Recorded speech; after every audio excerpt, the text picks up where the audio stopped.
Hello students, welcome to my channel digital एजुटेक। Myself Sivesh Gupta. मैं आपको क्लास 9th का चैप्टर नंबर 5 पढ़ा रहा था, जो कि इंट्रोडक्शन टू यूक्लिड ज्योमेट्री है। इस चैप्टर में मैं प्रीवियस 2 वीडियोस बना चुका हूँ, that is part 1 and part 2, जिसमें मैंने यूक्लिड्स के डेफिनेशंस बताए हैं, उनको समझाया है कि क्या क्या चीज़ें होती हैं, कैसे कैसे होता है, एंड यूक्लिड्स एक्सियम का, that is axiom first and axiom second, उस प्रीवियस 2 वीडियोस में बताए हैं। This is part 3। इसमें मैं आपको एक्सियम थर्ड से बताऊंगा। तो अगर आपने पार्ट 1 पार्ट 2 नहीं देखा है तो मैं उनका लिंक आई बटन में दे दूंगा, आप जाके उसे देख सकते हो। ठीक है, तो इस वीडियो को शुरू करते हैं। तो देखिए, मैंने आपको 2 एग्जाम्स बता दिए हैं, अब हमें थर्ड एग्जाम की तरफ मूव करना है। ठीक है, थर्ड एग्जाम देखिए क्या है, इसको समझिए। और ठीक है, लिखा हुआ है if equals are subtracted from equals, if equals are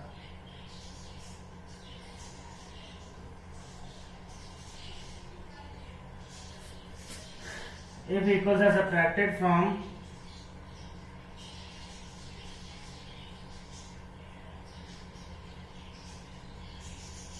equals, if equals are subtracted from equals, the remainder comma the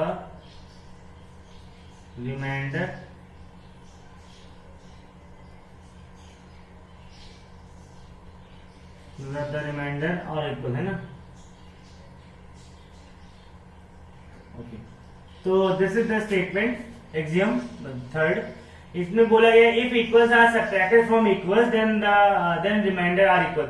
अब मैंने इस टाइप का एग्जाम आपको पहले ही बता दिया जब ऐड वाला, कि जैसे देखिए if equals are subtracted from equals, जैसे मान लीजिए कि जैसे मैंने बताया था आपको ना, देखिए ये आपका मान लीजिए 10 kg है, कोई भी चीज है आपका, ये दोनों का वेट जो है 10 kg है। If equals are subtracted from equals, equals मतलब from two equals, from equals मतलब वही टू इक्वल्स। ठीक है, if equals are added to equals the whole are equal, right. तो दैट इज, अगर यहाँ पे सुनिएगा if equals are subtracted from equals, मतलब ये दोनों देखिए पहले से इक्वल है कि नहीं है, ये दोनों 2 की जगह 3 भी हो सकते हैं। मान लीजिए तीसरा, जैसे मैं आपको 2 के खरीदे बता दूं, 3 भी हो सकते हैं। मान लीजिए इसका वेट भी 3 kg है। ये मान लीजिए आपका राइस है, ये आपका पल्सेस है, ठीक है, और ये आपका बीट है। ठीक है, ओके, तो ये आपका राइस हो गया, ये आपका पल्सेस हो गया। ये तीनों का जो मतलब मान लीजिए तीनों एक बोरे में भरे हुए हैं। एक राइस का वेट जो है 10 kg है, पल्सेस का वेट भी 10 kg है, और बीट का वेट भी 3 kg है। ठीक है,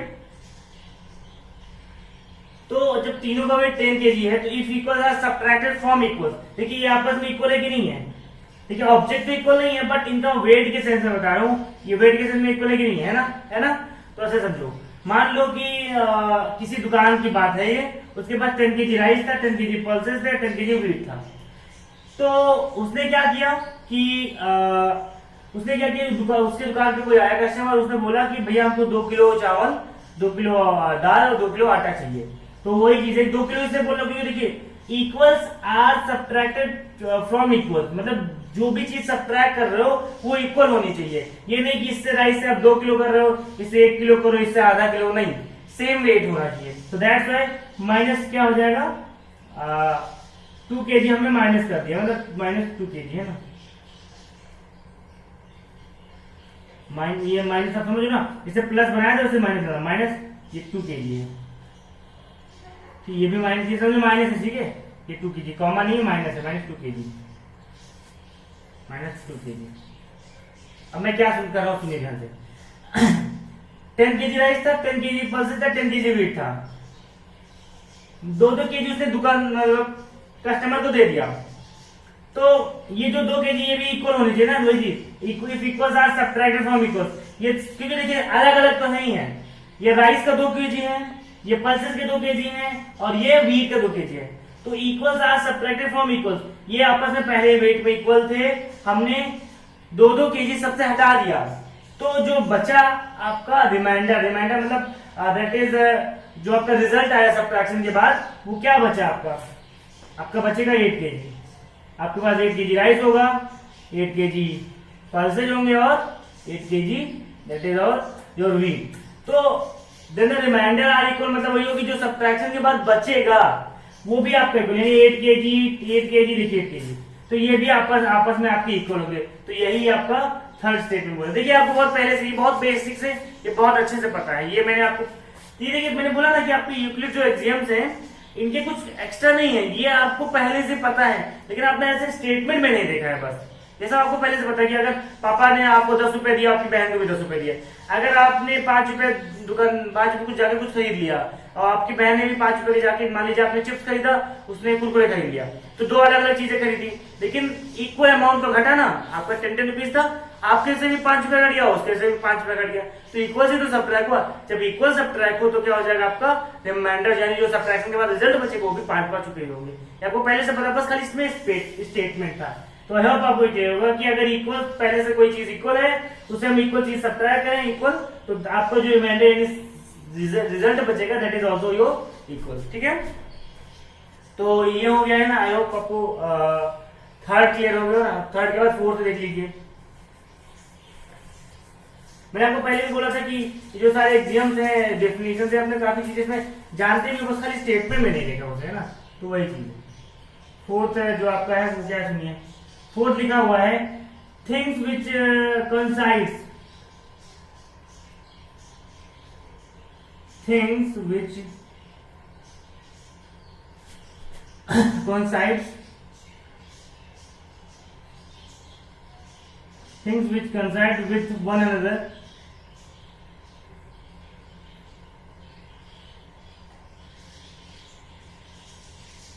things which coincide with one another are equal to one another, है ना, are equal to one another।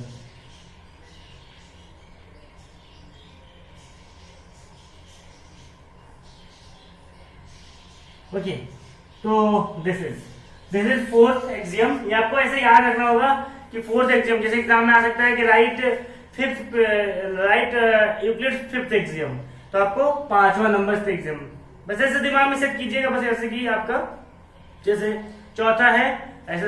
तीसरा आपने अभी मैंने बताया कि सब्ट्रैक्शन वाला, अगर if equals are subtracted from equal then the remainder are equal, if equals are second वाला है if equals are added to equal then the sum also equal, है ना। तो इस हिसाब से आपको दिमाग में सेट करना कि कौन सा है, बस इतना याद रखिए, थोड़ा सा हिंट लेके आपको याद हो जाएगा। अगर आप थोड़ा सा 2-3 टाइम अगर पढ़ ले तो अच्छे से, तो आराम से आपको वैसे भी याद हो जाएगा। ठीक है, तो फोर्थ एग्जाम ये आपका है कि things which are coincide with one another are equal to one another, मतलब ये कि अगर कोई चीज कंसाइड कर रही है, कंसाइड मतलब समझिए आप कि बराबर या फिर समझ लीजिए एक दूसरे के ऊपर लाई करना, ऐसा समझिए आप। Coincide with another are equal to one another, मतलब ये समझिए मान लीजिए आपके पास दो लाइन है ए बी और B, A B and C D.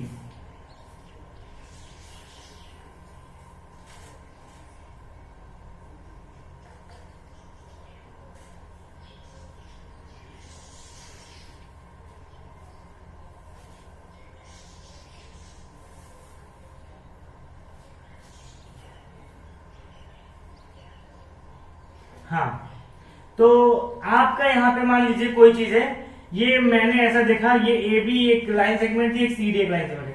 मेरे पास एक स्केल है, मेरे पास एक स्केल है, ये आपका स्केल है। ये जो है ये मैं इसके उठा के इसके ऊपर रख रहा हूँ, कंसाइड मतलब समझ लीजिए एक के ऊपर दूसरा रखो तो दूसरा छिप जाए, है ना, ऐसे समझिए। जैसे फॉर एग्जांपल ये मेरा मोबाइल है, ये मोबाइल मैंने अपने हाथ पे रखा, तो मेरा अभी तो मेरा हाथ ऊपर से देखा जाएगा, तो हाथ छिप गया, मान लीजिए हाथ पूरा छिप गया, कंप्लीट हाइड हो गया, और फिर मैं इसको फ्लिप करूं, हाथ को ऊपर रखूं, मोबाइल को नीचे रखूं, तो आपको नीचे वाली चीजें नहीं दिख लीजिए, मतलब ये कि दोनों चीजें गायब हो जानी चाहिए। ऐसा जैसे देखिए मान लीजिए कोई छोटी चीज है, जैसे ये मान लीजिए इसका कैप है, इसको मैं पेन के नीचे रखा हूँ, है ना, मोबाइल के नीचे रखा हूँ। अब देखिए मैं ऊपर से देख रहा हूँ तो आपको ये कैप नहीं दिख रहा है, लेकिन मैं अगर उल्टा करूंगा तो देखिए अभी आपको कैप दिख रहा है कि नहीं, मोबाइल भी दिख रहा है। तो अगर कंसाइड के केस में ये नहीं होता है, कंसाइड के केस में क्या होता है कि वो नीचे एक के ऊपर दूसरा छुप जाएगा, फिर अगर वो फ्लिप करोगे तब भी वो दूसरा चीज छुप जाएगा, पहला चीज दिखेगा, ऐसा समझ लीजिए। जैसे ऐसे समझिए आप, दो नोट है आपके पास 50-50 के, 50-50 के दो नोट है, एक को आपने उल्टा रखा है, एक सीधा रखा है, दोनों क्लोज कर दीजिए, ठीक है, दोनों तरह साइड में। तो जब एकदम उसको कर दोगे, आप इस साइड में करोगे तभी आपका ऐसा समझिए, एक साइड में आपने आर लिख दिया, दूसरी साइड में एस लिख दिया, है ना। तो अगर आप उसको जब तुम अच्छे से उसको ओवरलैप करा दो दूसरे के ऊपर, तो क्या हो जाएगा, जब इस साइड देखो तो आपको आर दिखेगा और नीचे वाला आपको एस वाला नोट नहीं दिखेगा। फिर आप ऐसे करोगे तो आपको नीचे वाला एस वाला दिखेगा, आर वाला नहीं दिखेगा। तो वही चीज है कि ओवरलैप यानी कोइंसाइड वही चीज होता है, ठीक है। तो मैं क्या बता रहा था आपको कि थिंग्स विच आर कोइंसाइड, तो ये मेरे पास स्केल है, ये जो है इससे कोइंसाइड कर रहा है, मतलब इसके ऊपर ओवरलैप, इसके ऊपर अगर लाई करा दो तो इसको कंप्लीटली हाइड कर देगा, ठीक है, इसको कंप्लीटली हाइड कर देगा, ठीक है।